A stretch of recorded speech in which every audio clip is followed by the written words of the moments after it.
Hello, Candice. Hello, Miss Caroline. By golly, I think I got it, got everything started the right way this time. So, Awesome. I'm gonna get this. I'm eventually gonna get this. But yay, how are you? I'm good. I've Good. been studying on the vocabulary and I got a lot done. Good. Any vocab words we need to talk about? Um, Let me see. Okay, I'm yeah, take your time. I'm in the valuation right now, Okay. and so I pretty much know quite a bit. Um,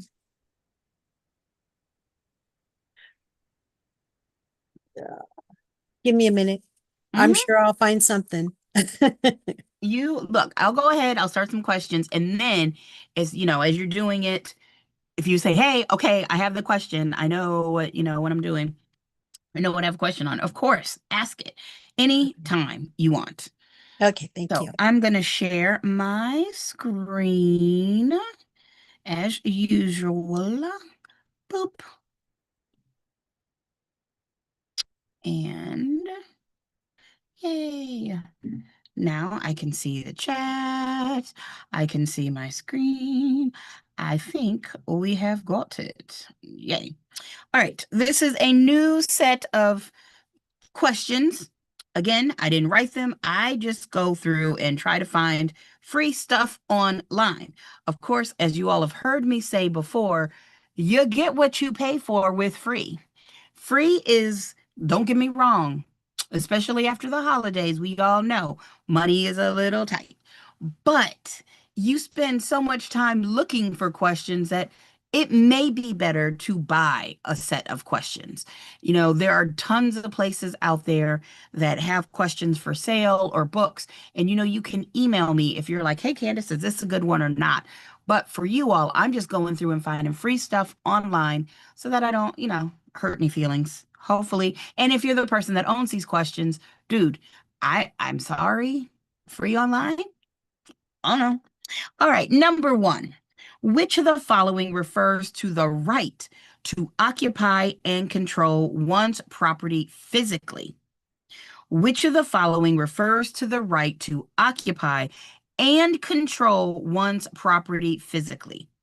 Is it the right of enjoyment, the right of possession, the right of exclusion, or the right of disposition? Hmm.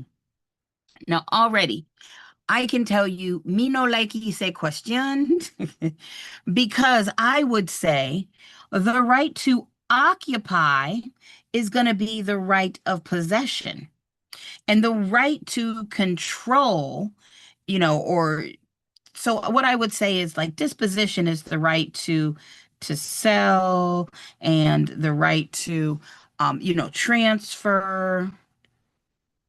And the fact that, you have the right to use it is enjoyment. I mean, so again, control, that one's a little iffy. So I would have said for a different answer, if they said the right to control one's property physically, I would probably say enjoyment. If they said, hey, the right to sell, I would go with that one. So, not a bad question, but we do know all of this has to go with our bundle of rights.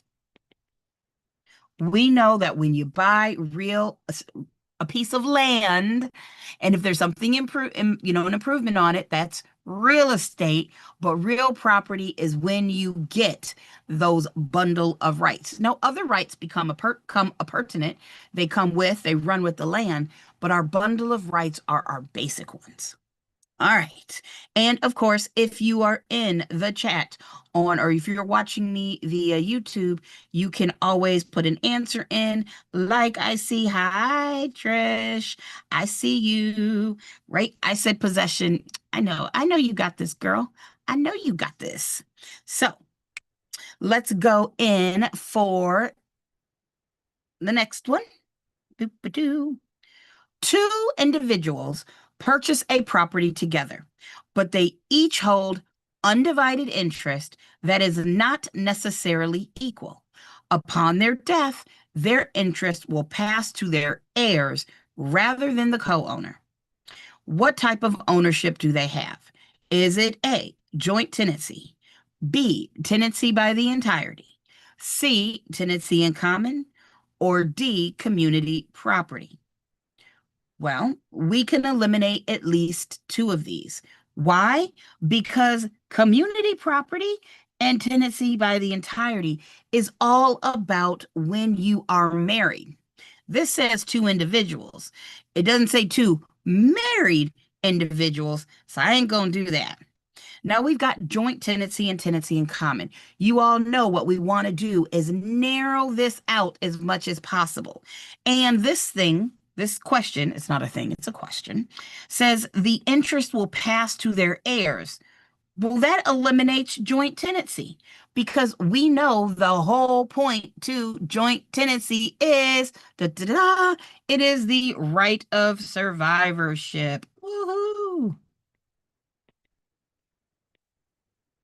You know that if it is joint tenancy, then possession, interest, title, and time, just from a national point of view, all have to be equal. And then you get the right of survivorship if you ask to be a joint tenant, where if one of those people dies, it goes to the surviving co-owner. Well, that means it can't pass to your heirs. So that means our answer has to be boop, tenancy in common. You know what I really like is, do y'all remember oh, what was that show? It's gonna come to me, but they had this like thing that there's a dude it made all these voices. I need that in my life. I do. I do. All right, number 3. And good job, Tricks, and good job, Caroline. I see the two of you. Of course, geniuses. Which of the following best describes a specific lien? Now, when it says best, that's telling me some of these answers will be, they might be close, and that's okay. That's okay if they're close. So, is it A, a lien placed on an individual's entire personal and real property? Hey, Griff the man. Griff, I see you, South Carolina. You don't have snow. Oh, thank you, Griff. I enjoy teaching, so I'm glad I could be of assistance. So, a specific lien, a lien placed on an individual's entire personal and real property, a lien that applies only to a particular piece of property, a lien used by creditors to seize assets in multiple jurisdictions, or a lien that only affects personal property. Now, Caroline, being so intelligent, has said our answer is C. And you know what? I have to agree with her. Why? Because that's the definition of a specific lien. Remember, when we're talking about this, let's see, do I have it open? Do I have it? Yeah, here we go. Let's look at our lien chart. Give it a second. That's our state chart. I'm going the wrong way. Where's our lien chart? There it is. This is actually, I called it the lien chart, but we know this is a chart of our encumbrances. By definition, an encumbrance is something that's going to limit your bundle of rights. Remember those bundle of rights we just talked about? So these are encumbrances. Not all of them are bad and you have to get rid of them. Like if you're talking about real estate property tax liens, good luck getting rid of that. I mean, you can sell a property for that. But under liens, and I'm right here in the green, we got two types. You got the specific over here, you got the general. Specific means it is a lien against one specific property, like a mortgage, and a general lien is a lien against a person, and then any property that they may own could be sold off to pay that. So there you go. Our answer is indeed boop, B, a particular piece of property. All right, number 4. And again, if you have any questions, just ask. Which term refers to a legal provision in a property deed that imposes specific limitations or requirements on how the property can be used? Which term refers to a legal provision in a property deed that imposes specific limitations or requirements on how the property can be used. Okay, now, Caroline, you said D, maybe. Well, unfortunately, D is not the answer. But let's talk about why. The key here is in a property deed. Remember, when it comes to land use controls, our land use controls can either be public, like zoning, ordinances, or building codes, stuff like that, or private. And that would be like our CC&Rs or restrictive covenants or deed restrictions. You can have a land use control, something telling you what you can and can't do with the land. But then you also could have, you know, private. Well, sorry, let me put that in better terms. You can have private land use controls. You can have public land use controls. So yes, our answer is C, deed restrictions. Nice job. All right. Next, which valuation approach is most commonly used for income producing properties? Which valuation approach is most commonly used for income producing properties? Now, Caroline, you said you were studying valuation. This is right up your alley. So we know, especially for those people, if you haven't seen or heard or you haven't gotten in your class to valuation approach, let me help you out here. This is basically appraisals. And when an appraiser goes out to do an appraisal, there's different methods they can take. So is our answer the sales comparison approach? The cost? Okay, that should not say cost approach, but I get it. That should be the cost approach. Not that my handwriting's all that much better than that spelling. C-O-S-T, the cost approach. C, the income capitalization approach, or D, a comparative market analysis. All right. And Caroline, who's been studying, and Trix, I don't know, was that a new one? I don't think that's the answer for this one, but that's okay. You said it is C. Oh, Trix said C too. Hey, Trix. Right. And if you did say C, it is income capitalization approach. So if you got that right, do a little dance, do a little dance, do a little dance, do a little dance, all right? We got to do a little dance when we get it right.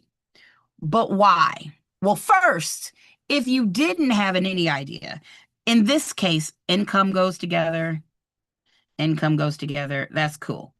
But we want to learn from these questions. So what do I know? Hey, I see you Tricks with the hey. So the sales comparison approach is usually for when you think of like residential homes, where you have to have at least 3 comps. You're saying, hey, these 3 or at least 3 houses, they sold for X. And I can use my professional skills to say, if those sold for X, I think this house I'm trying to find the value of, that's going to sell for Y. Cool. Okay, fine. But that's not what we're talking about here. This says income producing properties. The cost approach is for unique properties or ones where you can't find really good comps. Let's say you are, I was watching YouTube the other day and this family bought an old schoolhouse and made it into their home.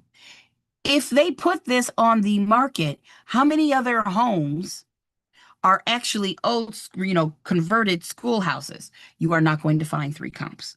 So they would probably use the cost approach. Of course, the income approach is for income producing properties. And the comparative market analysis is also known as a CMA. And that's what we as agents, real estate agents, do. We are not appraisers. So there's that. All right. Good job.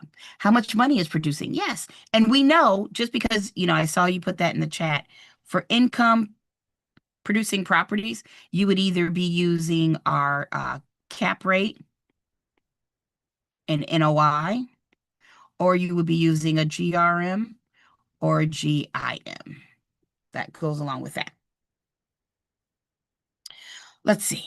John is a real estate investor looking to buy a property that requires substantial repairs and renovations. What type of financing would be most suitable for his needs? A home equity loan. B, a bridge loan.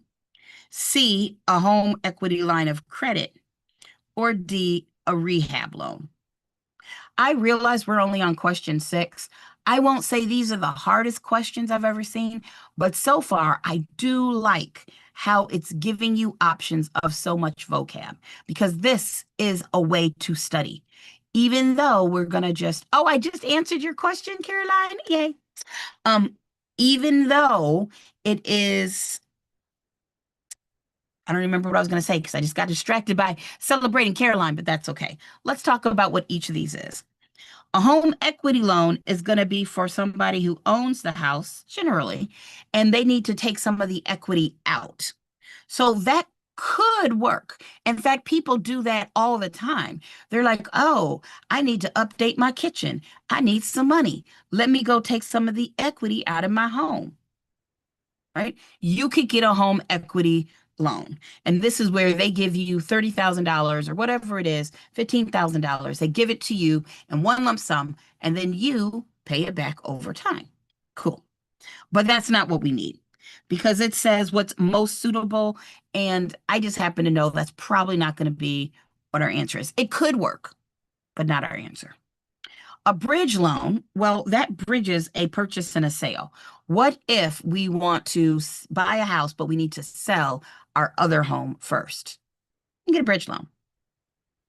A home equity line of credit is not our answer either because a HELOC, again, you're dealing with the equity, but the difference is this is like a credit card. A HELOC or a home equity line of credit is where, when I use it in real life, sometimes I have clients that would buy homes. Let's say they buy it for $200,000, but then by some fate or miracle, or I'm just a really excellent agent, the house when it gets appraised is worth $250,000. What?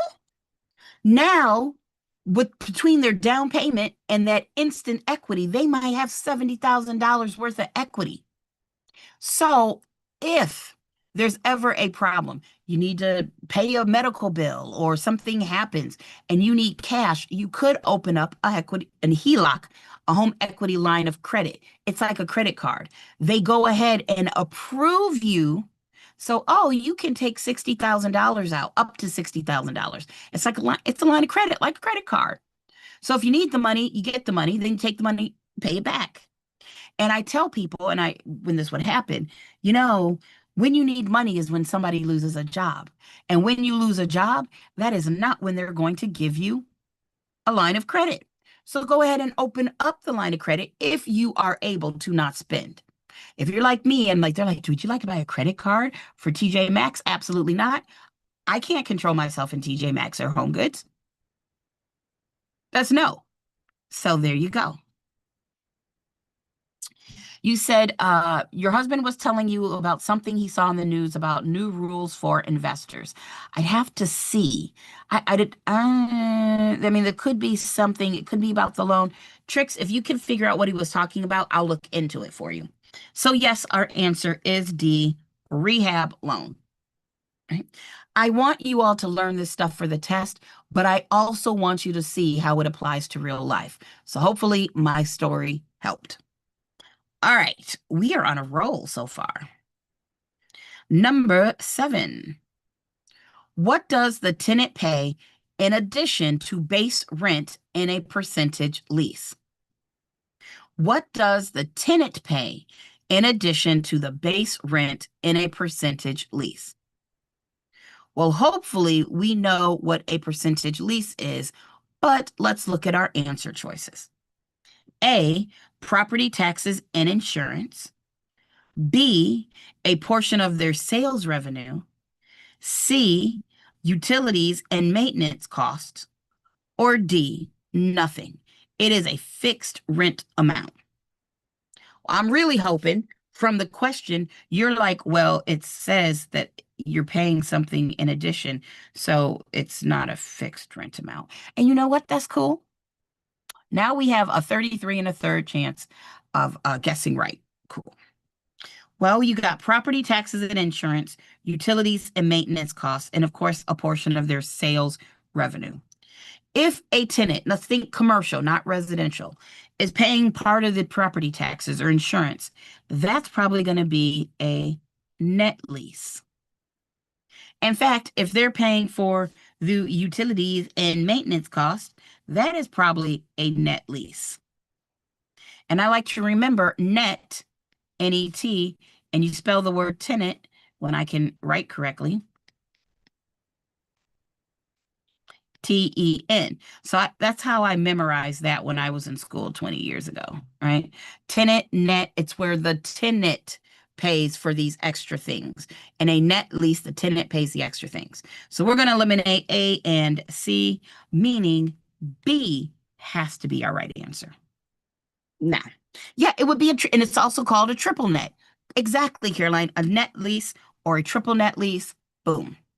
So, one thing I will say, and I don't care what state you're in, I don't care who you are. My advice to you is never change an answer unless you are 100% just oh, I missed this word in the sentence, or oh my God, what was I thinking? And what I'm saying by that is sometimes you go kind of back and forth on something. Look, go with your gut. And better yet, when you're doing your test, you will get faster at this. Eliminate as many answers as you can so that you get less of those options to go back and forth to. All right, just take my word for it. 8. I don't know why, but that question, because 7, 8, 9 just popped in my head, that little joke. Who knows? You all know I'm crazy.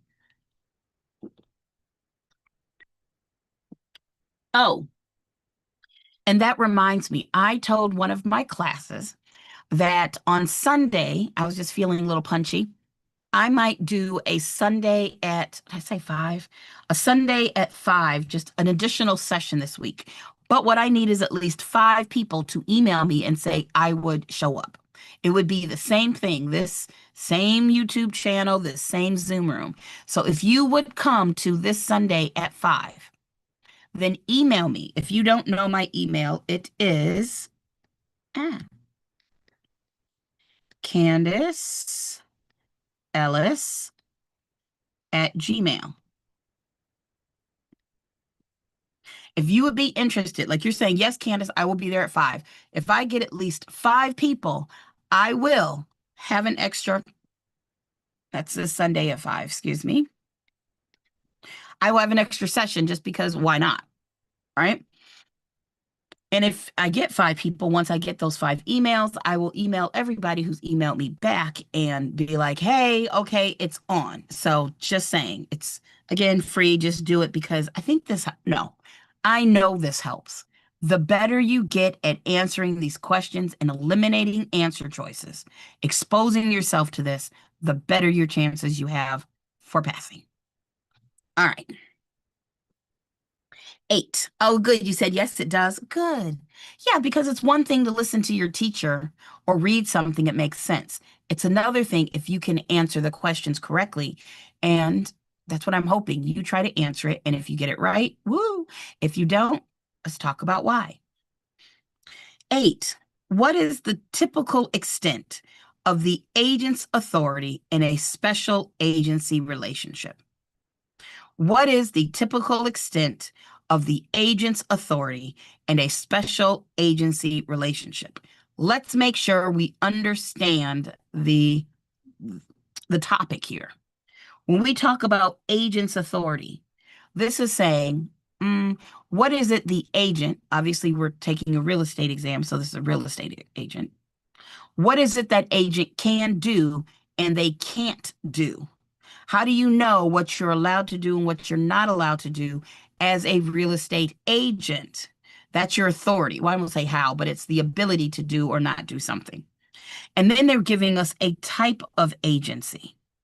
Remember, I just pointed out that, yeah, we're assuming this is real estate agents, but there's other types of agents out there. You have insurance agents, you have sports agents, you have secret agents like 007. So there are different types of agency. You've got your universal, kind of like a power of attorney.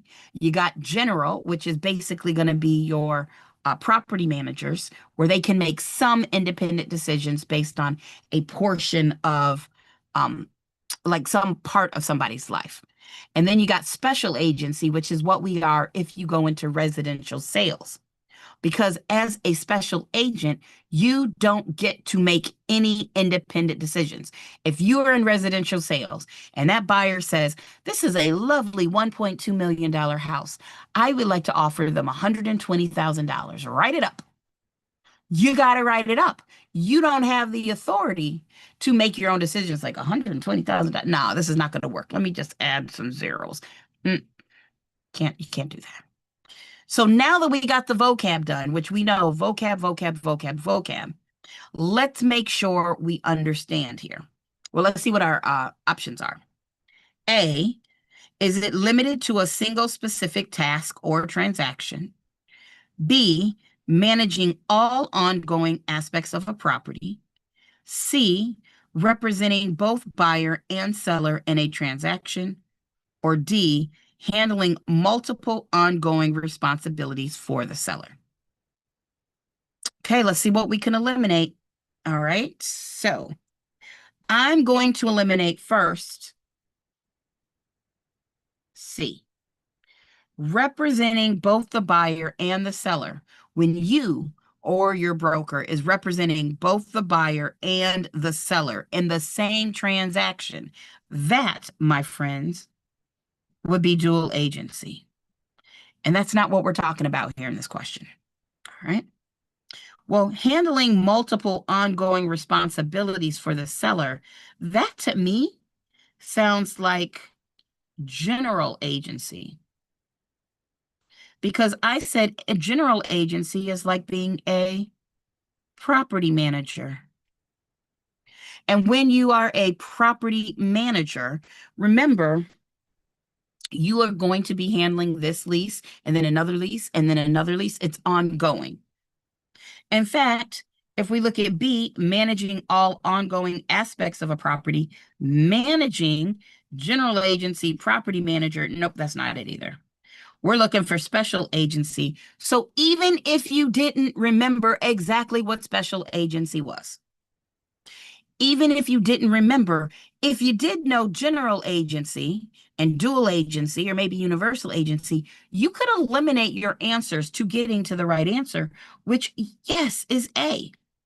Remember, as a real estate agent in sales, we're special agents. You get to be like, I'm a special agent. I am the same thing as James Bond.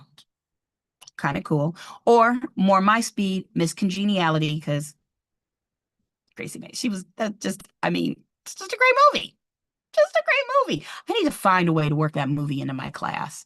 So many movie scenes I had in class or things I refer to. Got to find a way to do that. All right. Number 9. A deed must be blank to be legally effective in transferring title to real property. Oh, y'all know I love a good blank, fill in the blank. We haven't done those in a while. I should pull those back up. Oh, yeah, that's good. I'm going to come back to that. Well, let me stop. We'll stop this question and answer your question, Caroline. Is it because it's a single agent? Are you talking about, no. I When was you say, thinking of special agency. Is so that's the reason why I said that. no, you're okay. You said that, I'm pretty sure I shared my sound, so I hope everybody heard that question. But I would say it's, how would I put this? Okay, you know how you have cars and there's different types of cars. You could have a pickup truck, you could have a convertible, or you could have an SUV. Those are all different, like, types of truck. They do different things. They have different skills, different abilities. Well, that's like the types of agent. It doesn't matter if you're an insurance agent or, like I said, a sports agent, a real estate agent, any of those things. Anytime you are representing somebody else's interests, that is a type of agency, regardless of whether it's real estate or insurance. And when we talk about agency on a broad scale, We can put all those types of agents into either universal, special, general, or special. So it doesn't have to necessarily do with the number of people who are the agent. It has to do, when we talk about universal, general, and special, it has to do with what is your authority? What is it you're doing? Are you like a power of attorney where you can basically do what you want? It's like you are that person. Or is it more like property manager? Or is it more like what we do in real estate? So there you go. Oh, good. I'm glad that makes sense. All right, back to 9. A deed must be what to be legally effective in transferring title to real property? Is it A, notarized and witnessed? B, signed by both the grantor and the grantee? C, delivered and accepted? Or D, recorded with the county clerk? Y'all, there are some things that I tell you, you most definitely should know for this test. And this question right here, top tier. Top tier. This is where you want to have an idea of, well, what are the essential and the non-essential elements of a deed? Just like I was explaining to Caroline that you have types of cars, you have types of agency, we have types of deeds. But there are some things that all deeds have in common. Just like all of those cars, sedans, SUVs, pickup trucks, they all have engines. They all have wheels. Some things all deeds have to have, and there's some things that just to have a basic deed, it doesn't necessarily have to have it. Like a non-essential element of a car is power windows. Does your car have to come with power windows? No. But certain cars, you get a brand new Mercedes, you're expecting power windows. Heated seats. Does your car have to come with heated seats? In my case, yes. But generally, no. It's still a car if it doesn't have heated seats. Same thing here. So let's look at what we got. Sorry, I'm in my essential list. Let's scroll to our lists, and here we go. We have our essential elements of a deed, and then we have our non-essential elements of a deed. Now, y'all know I love a good acronym. So our essential elements of a deed, I get paid with every deal. Deeds must be in writing. The grantor must be competent. There has to be a property description, a legal description. It has to have words of conveyance. It needs to be executed, which is another way of saying signed by the seller. Just has to be signed by the seller, not the buyer. And it needs to be delivered and accepted. The grantee, remember, our OR is the person giving, the E is the person receiving. The grantee has to get the deed delivered to them, and they need to accept it. Well, here we have our non-essential elements of a deed. A diva can shop with riches. I am that diva, by the way. I need more riches. But a diva can shop with riches. A, acknowledgement. Acknowledgement is a fancy way of saying notarized. Right? You go to a notary. Deeds should be notarized, but they don't have to be. You would still have a valid deed. If I wanted to give Trix a piece of property and I wanted to save money and write my own deed, I could have it notarized, but it would be just as legal if I didn't have it notarized. And that's true for all of these things. Date. Is it a good idea for me to put a date on this deed to Trix? Yes. Do I have to? No. Consideration is a thing of value. It's the valuable thing traded. Usually consideration is going to be money, but if I say, hey, Trix, I'll give you this property if you give me 3 goats and a camel, I don't know, then that would be the 3 goats and the camel would be the consideration. Okay? I could just give Trix a property because I love her. It could be free. There doesn't have to be something of value exchanged, but it could be in the deed. It might not be in the deed. Sealed. Well, when you go to a notary, they have that little stamp there. That is a seal. And a seal is an extra level of legal protection. Should a deed be sealed? Probably so. But again, if I wrote a deed for Trix and we didn't have a seal on it, still valid. It doesn't have to be witnessed. You know about witnessing, like when you get married or somebody's writing a will, there has to be somebody to make sure this happens. And it doesn't have to be recorded. Is it a good idea to record? Yes. That's how you get legal protections. But do you have to record? Absolutely not. So all of those things are non-essential elements of a deed. I don't know why the test people love this concept of the essential and non-essential so much, because chances are, unless you're an attorney, you won't be writing a deed. But they love to test you on it. So this stuff right here, you need to know it. You need to know it. So we've covered, the concepts of all of this stuff. Now let's see what our answer is. So a deed must be blank to be legally effective in transferring real title to real property. Well, we just learned it doesn't have to be notarized or witnessed. Now, B is where it's going to get you tricky. B is that's classic trick. Must be. You see this must? There's some words you need to pay attention to. Must, always, never, all. These are all they're such specific words. And you know what? A deed does not have to be signed by the grantee. It must be signed by the grantor, but it does not have to be signed by the grantee. Tricky, tricky. You said Anna Pony tricks? I just saw that. Yes, Anna Pony. I will take your pony. One of those cute little miniature ponies, like ponies are already small, but little cute little mini ones. Or one of those miniature cows. Those little cows are so cute. But either way, B is not right because of that grantee right here. That's wrong. And so many students would fall for that. Not you all. Not y'all, because I've taught you how to look out for these tricks. But a lot of people would fall for that. Delivered and accepted. Well, yes, that was on our list. I like it. But let's check our last answer. Recorded with the county clerk. No, deeds don't have to be recorded. Not to be valid. Is it a good idea? Yeah, because when you record, you give constructive notice. So you get the protection of the law, but it doesn't have to be. Making our answer. I'm sick of green. Let's go with purple. Delivered and accepted. Whoop, whoop. Oh, wait a minute. Our answer was C.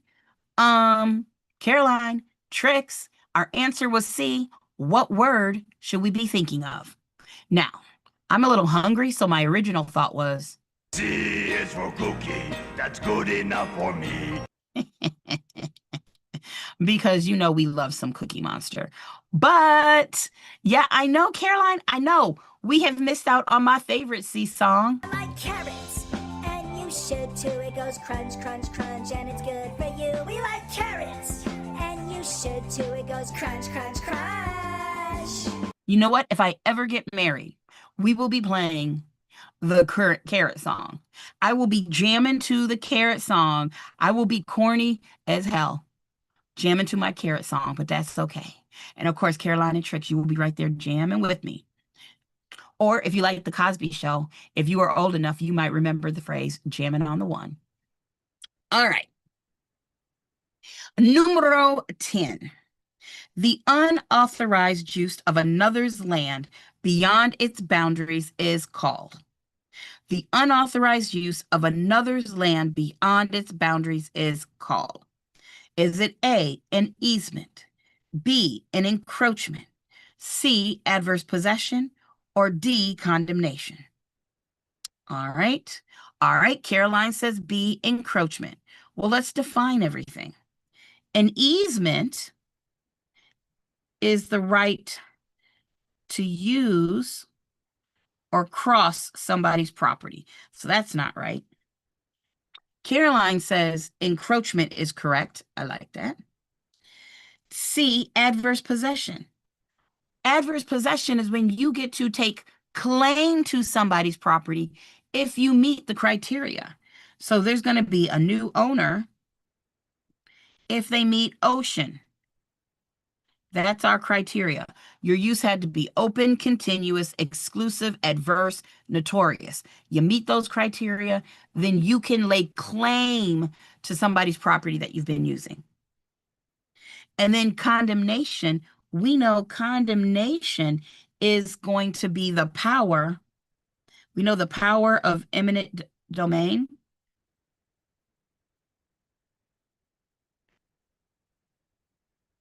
Well, this is the action. When the government uses their power of eminent domain, we call that condemnation.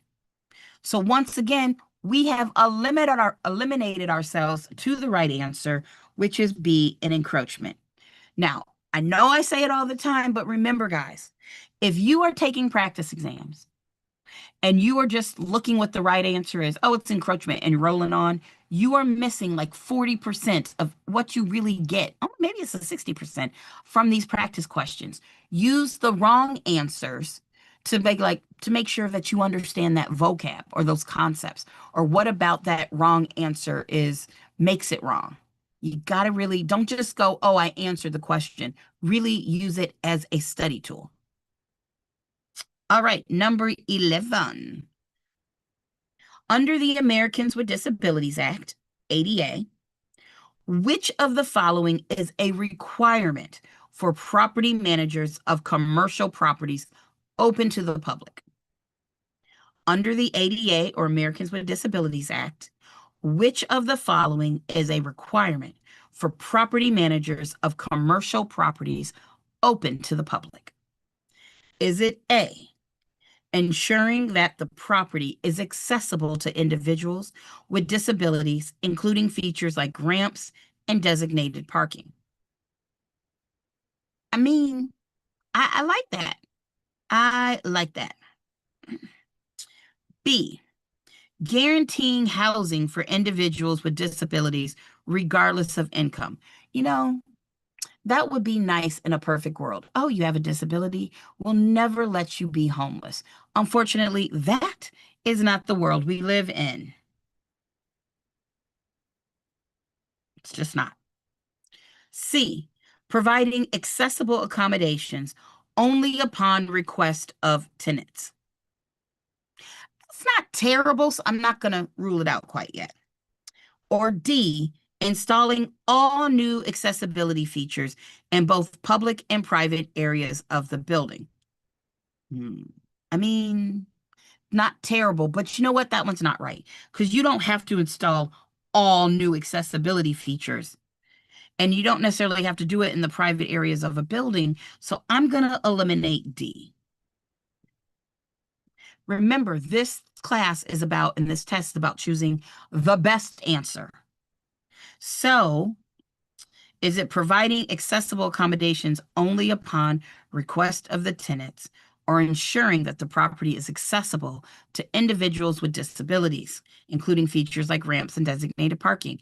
Remember how I just said there's some words you need to watch out for? Well, one of those words would be only. Think about it.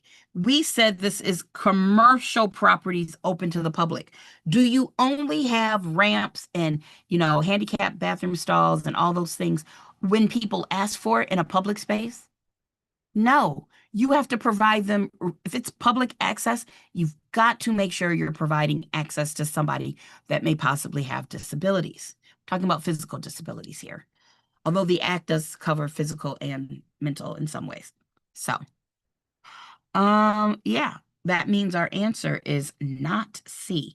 That only be getting us. So our answer, is A. And the crowd goes wild. You know what? That's a good job, man. Y'all are doing a very good job. I see that. I see you, Carolina. I see you, Trix. And if you're somebody else that's here and watching on YouTube, because I can see y'all, answer questions. Even if you get it wrong, at least I know you've tried. Oh, look, it's my dad, knowing full well I'm teaching right now. We'll call him later, but he's amazing.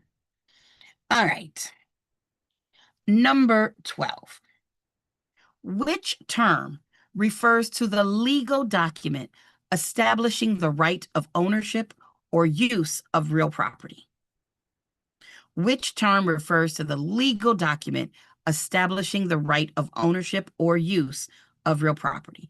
Which document do you use to transfer ownership? A trust, a deed, transfer documents, or title? Well, I would say this is easy, but if you're somebody new to this may not be easy to you. Well, transfer documents is not the word. It is a document that transfers title, but that's not it. And a trust is a legal like concept or entity that can own property for the benefit of others. I don't want to go too far deep here. Oh, you're here on YouTube because you're working? Okay, Muriel, I'm glad that you're here. All right, so I was just reading the chat. Then we got title and deed. Remember, deed is our right answer because a deed is a document that transfers title. And then title means ownership. Title is the right of ownership, right? The deed is the document that transfers it. So there you go. 13. Which of the following is not a federally protected class under the Fair Housing Act? Which of the following is not a federally protected class under the Fair Housing Act? Look, you all know I have to take my Michigan exam soon. And if I got this question on the test, even though I'm pretty sure I could answer this off the bat, I would go ahead and in my notes, or whatever my scrap paper is, I would write Fred's Corn. Because that stands for familial status, race, disability, sex, color, religion, national origin. Those things are covered under federal fair housing. I know, depending on the state you're in, some states have added things.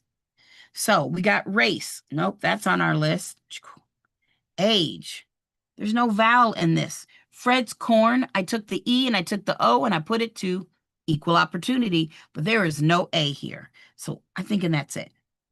Sex, yep, that's not it. And familial status is the F. Our answer is age. Hey. Ooh. A points question, always classic. A borrower is taking out a mortgage to finance a house with a purchase price of $400,000. If the borrower is making a 10% down payment and the bank charges 2 points at closing, how much will the points cost the borrower?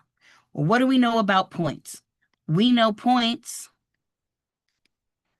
they cost 1% and they move a loan. It costs 1% of the loan amount, I should say. And they move the loan rate 1/8%. So 2 points means it's 2% of the loan amount. We're looking for 2% of the loan amount. Well, they're taking out a mortgage, and we know we actually give mortgages, we don't take them, to the purchase price of $400,000, and they're putting a 10% down payment. So what are we going to do?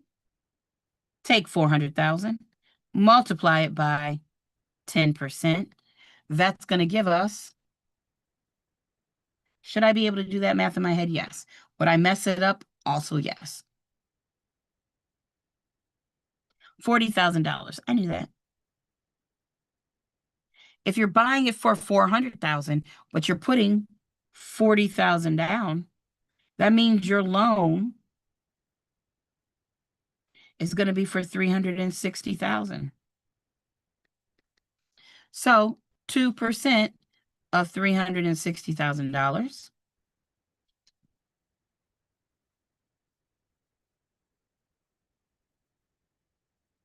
that's $7,200.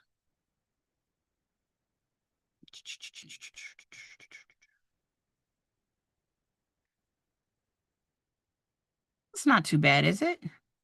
Because that matches up here. It's a nice, easy math problem. But I will say this, a lot of students, Caroline, I'm so proud of you. I see you with the right math answer. A lot of students struggle with points. You know they're going to be on the test. So you might as well just learn how to do them and get that point or two. Just learn. They're not really all that complicated once you understand it. All right, 15. What is the highest form of property ownership that grants the owner complete and unrestricted ownership rights? Is it fee simple absolute, fee simple defeasible, fee simple condition subsequent, or tenancy by the entirety? Well, let's struggle with tenancy by, eliminate tenancy by the entirety. Trish, you don't struggle with math. You just need a little bit more time and practice with math. So if you have some math problems you ever want me to do, just bring them with you. Bring them to the session. Like if you had one right now, I'd be like, okay, this is our last one and we'll do some math. So we can work on math as much as you like. So if you're looking at our estates, we go back to our estates. We know our estates chart. We know over here in the purple,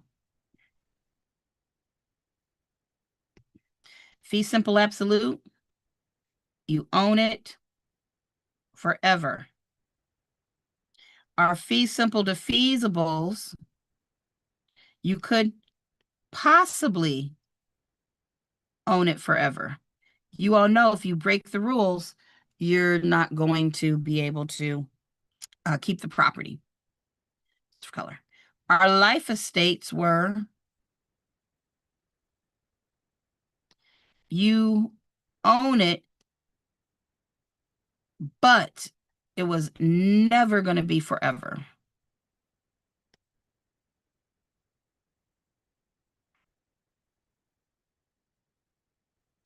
And then these non-freehold estates, you never owned it.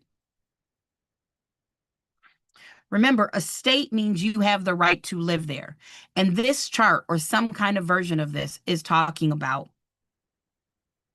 how long would you own it? So the estate means I can live there. This chart says, how long could I own it?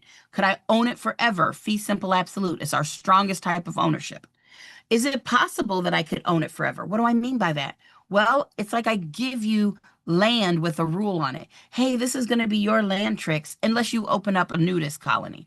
You open up a nudist colony, comes back to me. Nothing, no shade to the nudist. No shade. All right. But as long as she doesn't open a nudist colony, she could own it forever. She does open a nudist colony, she could possibly lose ownership. So yeah, you could possibly own it forever. A life estate is when somebody owns a property based on a lifetime. If it's a conventional life estate, it's based on their lifetime. And if it's a pour atrevi life estate, that means based on the life of another. So I could give Tricks a life estate as long as Tom Cruise is alive. Well, when Tom Cruise dies, sorry, Tricks, you got to go. Your ownership ends. And then our non-freehold estates, we know the other word for that is leasehold. Like renting, you never owned it. So with that review, let's go back to what our question is. What's the highest form of property ownership? Well, we know it's not our fee simple defeasible, because our fee simple defeasible, that means you could possibly own it forever. And the fee simple conditional is a type of fee simple defeasible estate. That can't be it. So once again, we've eliminated all our answer choices. And like Caroline has said, our answer is A. Boom, shakalaka, laka, boom. All right, one more, and then we'll call it a day today. The act of the government exercising its right to take private property for public use is called. And remember, before I answer this question for you all, if you're interested in Sunday, again, I have to have at least 5 people. I mean, not that I don't love y'all, but I could also be catching up on some TV on Netflix. Email me if you're going to show up Sunday at 5. Even if we're in the YouTube group, if you're going to be watching, whether it's in the Zoom, because I would send you all the Zoom link, or if it's just via YouTube, just email me, let me know. And if I get 5 people, we'll do a live. So the act of the government exercising its right to take private property for public use is called A, conversion, B, eminent domain, C, condemnation, or D, escheat. Ooh. Well, its answer is not conversion. I think we know that, all right? Now we've got eminent domain, condemnation, and escheat. Well, I know the answer is an escheat because escheat means, hey, if somebody dies intestate, meaning they have no will. If somebody dies intestate and they have no heirs, then the property doesn't just sit there, it goes to the state. That's escheat. So now we're down to eminent domain and condemnation. And if we were doing, which we did, what I suggested when we talked about eminent domain and condemnation up here, I said, and look where I am, give you a different color. I said that the power of eminent domain is a thing, and then the action is condemnation. And this question asked us the act of the government exercising its right to take private property. Exercising it, the act of exercising its right of eminent domain. Well, we know this is condemnation. Final answer, I am not the weakest link. Uh-oh. That's not what I wanted. Boop. We are not the weakest link here, people. Our answer is condemnation. And that, boys and girls, is another... Oh, should we just finish number 17? Okay, real quick. So I start off on a new page. Which of the following best describes the purpose of a property tax assessment?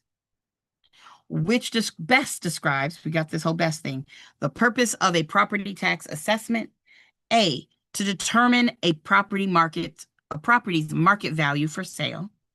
B, to establish the amount of tax owed based on the property's assessed value.